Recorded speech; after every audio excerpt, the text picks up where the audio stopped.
Bismillahirrahmanirrahim. Assalamualaikum warahmatullahi wabarakatuh.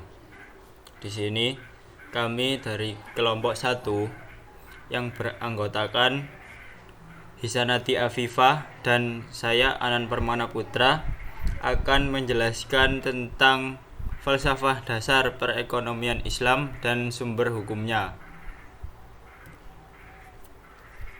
Di sini kami mengambil 4 sub pembahasan, yaitu yang pertama definisi ekonomi Islam, yang kedua sumber hukum ekonomi Islam, yang ketiga kerangka dasar ekonomi Islam, kemudian yang keempat instrumen ekonomi Islam. Pembahasan pertama, definisi ekonomi Islam. Ekonomi Islam adalah ekonomi yang berdasarkan keutuhan. Ekonomi Islam bertitik tolak dari Allah, bertujuan akhir kepada Allah, dan menggunakan sarana yang tidak lepas dari syariat Allah. Ekonomi Islam ini dibangun atas dasar agama Islam. Karenanya, ia merupakan bagian tak terpisahkan dari agama Islam sebagai derivasi dari agama Islam. Ekonomi Islam akan mengikuti agama Islam dari berbagai aspeknya. Ekonomi Islam ini juga merupakan sistem yang mengaplikasikan prinsip ekonomi yang sesuai dengan ajaran Islam bagi setiap kegiatan ekonomi yang bertujuan menciptakan barang dan jasa untuk memenuhi kebutuhan manusia. Kemudian pembahasan yang kedua, sumber hukum ekonomi Islam. Hukum ekonomi Islam adalah hukum yang mengatur hubungan manusia dengan sesama manusia berupa perjanjian atau kontrak berkaitan dengan hubungan manusia dengan objek atau benda-benda ekonomi dan berkaitan dengan ketentuan hukum terhadap benda-benda yang menjadi objek kegiatan ekonomi. Ada juga sumber hukum ekonomi Islam ada 4 macam. Yang pertama ada Al-Quran. Sumber hukum dalam Al-Quran mengacu kepada Quran surat An-Nisa ayat 80. Bismillahirrahmanirrahim. Ma yuti'ir rasul faqad ata'a Allah wa man tawalla fama arsalnaka 'alaihim hafizah. Yang artinya, barang siapa menaati Rasul, maka sesungguhnya dia telah menaati Allah. Dan barang siapa berpaling dari ketaatan itu, maka ketahuilah kami tidak mengutusmu Muhammad untuk menjadi pemelihara mereka. Kemudian sumber hukum yang kedua adalah sunnah. Seperti dalam masalah muamalah, Al-Quran memerintahkan untuk memenuhi janji. Dalam hal ini, sunnah berkaitan dengan mana yang sah dan yang halal, serta perikatan yang haram dan yang tidak harus dipenuhi. Di sini as-sunnah berperan untuk menjelaskannya. Jadi, as-sunnah ini berperan sebagai perincian atas persoalan-persoalan yang masih umum yang terdapat di Al-Quran. Kemudian yang ketiga ada ijma'. Ijma' ini bagi kita merupakan suatu keharusan, ketaatan bagi umat Islam terhadap hasil ijma' ulama pada suatu masalah, dan hukumnya wajib ditaati. Hukum dalam permasalahan yang telah diputuskan dalam ijma' memiliki nilai qot'i yang tidak dapat dihapus ataupun ditentang oleh hasil ijtihad. Kemudian sumber hukum yang keempat ada qiyas. Qiyas menurut ulama usul adalah menerangkan sesuatu yang tidak ada nasnya dalam Al-Quran dan hadis dengan cara membandingkan dengan sesuatu yang ditetapkan hukumnya berdasarkan nas. Selanjutnya, ini adalah contoh qiyas.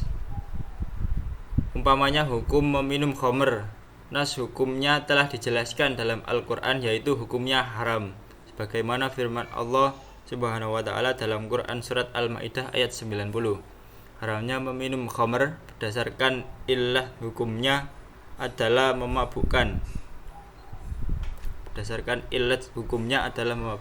Maka setiap minuman yang terdapat di dalamnya sama dengan khamr dalam hukumnya, maka minuman tersebut adalah haram. Jadi minuman khamr atau sejenisnya itu sama-sama haram. Kemudian yang ketiga, kerangka dasar ekonomi Islam. Muhammad An-Nazzarqah menjelaskan bahwa teori ekonomi Islam ada 3 kerangka metodologis. Yang pertama, ide dasar dan prinsip ekonomi Islam yang bersumber dari Al-Quran, As-Sunnah, dan Fikih. Gagasan ini kemudian ditransformasikan menjadi pendekatan ilmiah ketika kerangka ekonomi Islam itu sendiri dibangun. Yang kedua, pendekatan nilai Islam terhadap kondisi ekonomi yang berlaku. Pendekatan ini terkait dengan konsep utilitas dalam Islam. Yang ketiga, tentang realitas ekonomi dan bagaimana konsep Islam dapat diturunkan dalam kondisi real dan nyata. Ada 3 nilai dasar dalam ekonomi Islam. Yang pertama, keadilan atau adil. Kemudian yang kedua, khilafah. Yang ketiga, takaful. Keadilan adalah satu nilai dalam ajaran Islam sebagai sesuatu keadaan di mana terdapat kesamaan perilaku di mata hukum, kesamaan hak kompensasi, hak hidup secara layak, hak menikmati pembangunan, dan tidak adanya pihak yang dirugikan. Kemudian khilafah secara umum berarti tanggung jawab sebagai utusan Allah di alam semesta. Manusia diciptakan Allah untuk menjadi khilafah di muka bumi, yaitu manusia bertugas untuk memakmurkan bumi dan alam semesta. Dalam arti khusus, khilafah artinya tanggung jawab manusia untuk mengelola sumber daya yang dikuasakan Allah kepadanya untuk mewujudkan maslahah yang maksimum atau efektif dan mencegah kerusakan di muka bumi. Kemudian nilai dasar yang ketiga adalah takaful. Takaful adalah konsep penjaminan. Jaminan masyarakat ini merupakan bantuan yang diberikan masyarakat kepada anggotanya yang terkena musibah atau yang tidak mampu. Jaminan ini dapat bersifat material maupun non-material. Jadi takaful adalah salah satu sikap saling tolong-menolong. Kemudian pembahasan yang keempat adalah instrumen ekonomi Islam. Setiap sistem ekonomi memiliki nilai instrumental tertentu berdasarkan pada landasan filosofis yang dianutnya. Dalam sistem ekonomi Islam terdapat 5 nilai instrumental strategis yang mempengaruhi tingkah laku ekonomi seseorang muslim, masyarakat, dan pembangunan ekonomi pada umumnya. Ada 5 nilai instrumental dalam ekonomi Islam. Yang pertama adalah zakat. Zakat adalah kewajiban keagamaan yang dibebankan atas harta kekayaan yang dimiliki seseorang menurut aturan tertentu yang harus didistribusikan kepada golongan tertentu. Di sini, zakat bukanlah pajak yang merupakan sumber pendapatan negara. Artinya, orang yang berkewajiban membayar zakat bukan berarti bebas membayar pajak negara. Yang kedua, larangan riba. Riba sendiri adalah tambahan dalam membayar utang sebagai imbalan jangka waktu selama utang tersebut belum terbayar lunas. Pemberantasan riba ini terkait dengan pemberantasan praktik kezaliman dan ketidakadilan. secara luas. Kemudian instrumen ketiga adalah kerjasama ekonomi. Kerjasama ekonomi harus dilaksanakan dalam semua tingkat kegiatan ekonomi, produksi, distribusi barang maupun jasa. Salah satu bentuk kerjasama ekonomi yang sesuai dengan ajaran Islam adalah qirad.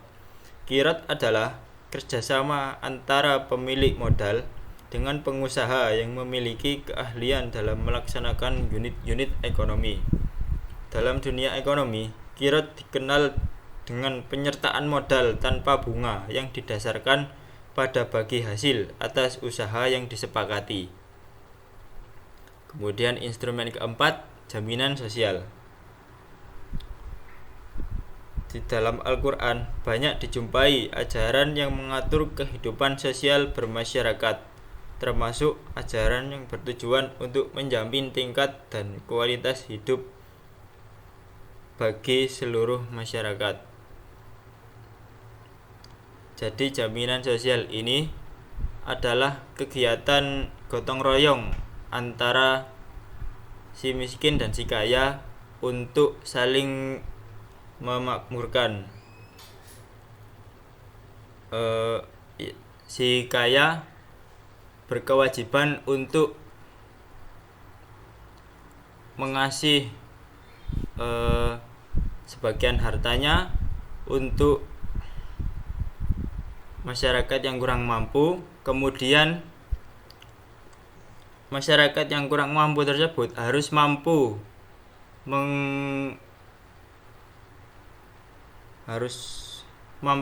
memaksimalkan jasanya untuk membantu orang kaya tersebut. Kemudian ada peranan negara, yakni instrumen kelima. Instrumen kelima ini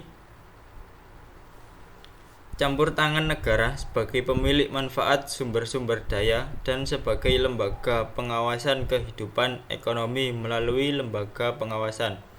Peranan negara diperlukan ketika menjalankan nilai-nilai ekonomi Islam dalam aspek legalitas, perencanaan, dan pengawasannya dalam pengalokasian sumber-sumber daya maupun dana, pemerataan pendapatan dan kekayaan, serta pertumbuhan dan stabilitas ekonomi. Jadi negara berperan untuk menstabilkan keadaan ekonomi di suatu negara. Sekian dari kelompok kami, kurang lebihnya mohon maaf. Wallahul muwaffiq ila aqwamit thoriq. Wassalamualaikum warahmatullahi wabarakatuh.